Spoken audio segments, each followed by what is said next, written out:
Bonjour, nous sommes le jeudi 5 octobre 2017. Je vais vous parler du langage et la démystification, si vous voulez, que je propose du langage.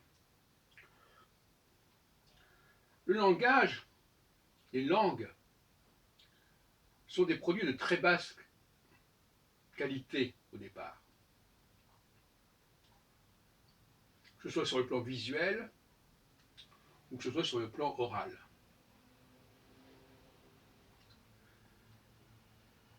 Une production médiocre.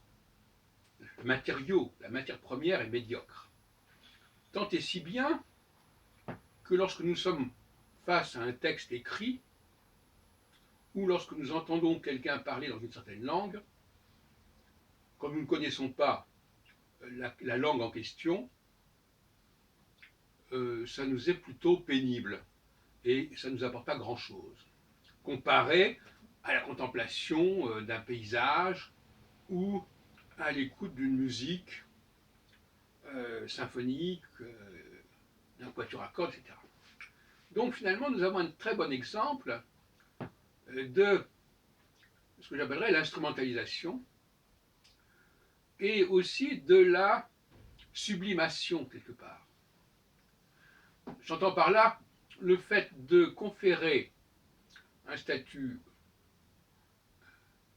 particulièrement élevé à un produit de bas de gamme. Et je crois qu'on n'a peut-être pas assez dit cela, la comparaison entre d'un côté le langage et de l'autre côté ce qu'on peut appeler l'art, l'art musical ou l'art plastique. On serait tenté de les mettre sur le même plan. Par exemple, quand on entend un opéra, quand on lit la Bible, je ne sais pas, on n'arrive pas à dissocier le produit de base et le décryptage qu'on en fait parce qu'on a une certaine éducation qui nous fait regarder les choses d'une certaine façon. On est quand même dans le domaine de l'instrumentalisation, au sens, parce que l'instrumentalisation, c'est aussi de conférer à un objet une qualité, une dimension qu'il n'a pas intrinsèquement. Donc moi, quand j'écoute, et on dit la parole est d'argent, le silence est d'or,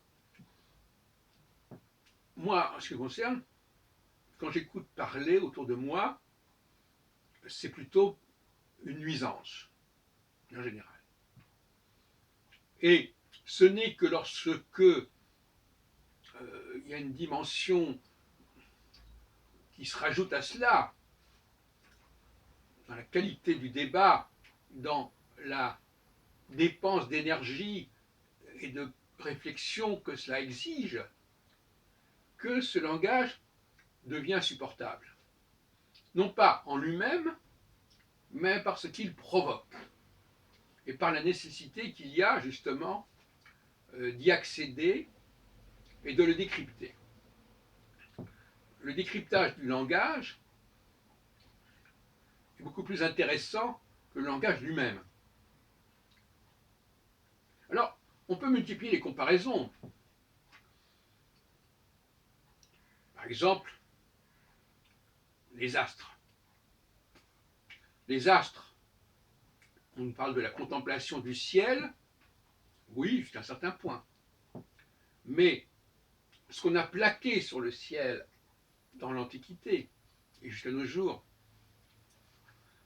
au niveau symbolique, au niveau des noms des planètes, au niveau des noms des signes zodiacaux, etc., tout cela transfigure le ciel. Sans parler de ce que les gens imaginent que ça peut produire sur nous, les signaux, les messages que ça peut nous apporter. Donc il y a une transfiguration. On pourrait d'ailleurs en dire autant des femmes, par exemple, qui sont par excellence l'objet d'une adoration, d'un amour et d'une transfiguration qui ne fait sens, dans bien des cas, que pour celui qui en a décidé ainsi. alors que la femme elle-même, quand on la regarde telle qu'elle est, elle est parfois assez médiocre, aussi bien physiquement que mentalement. Donc, nous regardons les choses à travers des lunettes.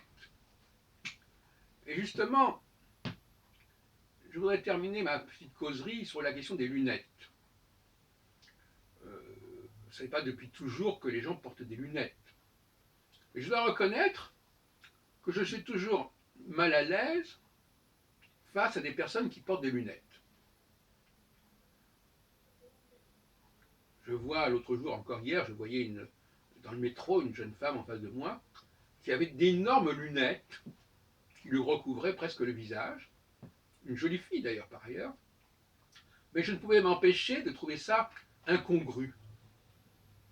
Parce que d'abord, ça n'était pas partie de son corps véritablement. C'est quelque chose qui se rajoutait à elle. Et tout ce qui est rajouté, pour moi, fait problème de toute façon, en tout état de cause.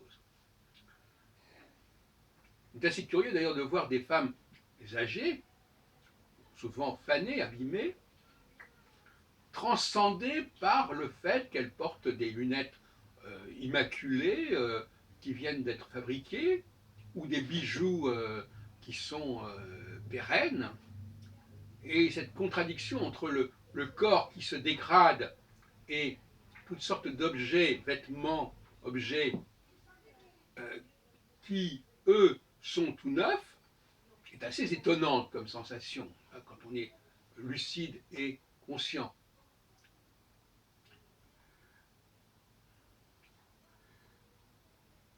Et puis, voilà, je voudrais m'arrêter là en vous disant que